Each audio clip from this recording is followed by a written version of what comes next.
My dear friends, നിങ്ങൾ ചിത്രത്തിൽ കുറേയധികം വീടുകൾ കാണുന്നുണ്ടല്ലേ. ഇതിൽ ഏതെല്ലാം വീടുകൾ നിങ്ങൾക്ക് പരിചയമുണ്ട് ഒന്ന് പറയാമോ? ഏതെല്ലാം വീടുകൾ നിങ്ങൾക്കറിയാം? ബംഗ്ലാവ്, ബംഗ്ലാവ് കണ്ടിട്ടുണ്ടല്ലേ നിങ്ങൾ. പിന്നെ എന്ത് കണ്ടിട്ടുണ്ട്? വില്ല, കോട്ടേജ്, അപ്പാർട്ട്മെന്റ്, ഇതെല്ലാം നിങ്ങൾ കണ്ടിട്ടുള്ള വീടുകൾ തന്നെയാണല്ലേ. ഇത് കൂടാതെ കുറേയധികം വീടുകളും നമുക്ക് ചുറ്റുപാടുമുണ്ട്. അത് ഏതെല്ലാമാണെന്ന് നമുക്ക് നോക്കിയാലോ. നമ്മൾ ഇന്ന് പഠിക്കാൻ പോകുന്ന വീടിന്റെ പേരാണ് ഇഗ്ലൂ. വളരെ തണുത്ത പ്രദേശങ്ങളിൽ, അന്റാർട്ടിക് പോലുള്ള സ്ഥലങ്ങളിലാണ് ഇവ കാണപ്പെടുന്നത്. ഈ വീടിന്റെ ഷേപ്പ് എന്താണെന്ന് നിങ്ങൾക്കറിയോ? ഒന്ന് പറഞ്ഞു തന്നാ ആർക്കാണ് അറിയാമോ? ഈ വീടിന്റെ ഷേപ്പ് ഒരു ഗോളാകൃതിയുടെ ഷേപ്പാണ്. എന്താകൃതിയുടെ?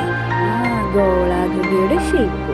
മഞ്ഞുകട്ടകൾ കൊണ്ട് നിർമ്മിച്ച ഈ വീടിനുള്ളിൽ എപ്പോഴും തണുപ്പല്ല ടീച്ചറെ എന്ന് നിങ്ങൾ കരുതുന്നുണ്ടാവും. പക്ഷേ ഈ വീടിനുള്ളിൽ ചൂട് നിലനിർത്താനുള്ള കഴിവും ഉണ്ട്. അതുകൊണ്ട് തന്നെ നമുക്ക് അധികം തണുപ്പ് അനുഭവപ്പെടില്ല. അപ്പോൾ നമുക്ക് ഇഗ്ലൂവിൻ്റെ ചിത്രം പൂർത്തിയാക്കിയാലോ? എല്ലാവരും ഈ ചിത്രം പൂർത്തിയാക്കിയോ? നിങ്ങൾക്കൊരു ഇഗ്ലൂ ഉണ്ടാക്കാൻ പറ്റിയോ?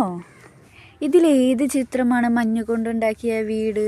ഇഗ്ലൂവിൻ്റെ ചിത്രം ഒന്ന് തൊട്ട് കാണിക്കാമോ എല്ലാവരും? ദേ ടീച്ചർ പറഞ്ഞു ഇഗ്ലൂ എന്തുപയോഗിച്ചാണ് ഉണ്ടാക്കിയതെന്ന്. എന്തുപയോഗിച്ചാണ് ഉണ്ടാക്കിയത്? മഞ്ഞു കട്ടകൾ ഉപയോഗിച്ചാണ്. പറഞ്ഞേ. അപ്പോൾ ഈ ചിത്രം തിരിച്ചറിഞ്ഞ് അനുയോജ്യമായത് യോജിപ്പിക്കാൻ നിങ്ങൾക്ക് പറ്റില്ലേ? ഒന്ന് യോജിപ്പിച്ചൊന്ന് ടീച്ചർക്ക് കാണിച്ചു തരണം കേട്ടോ.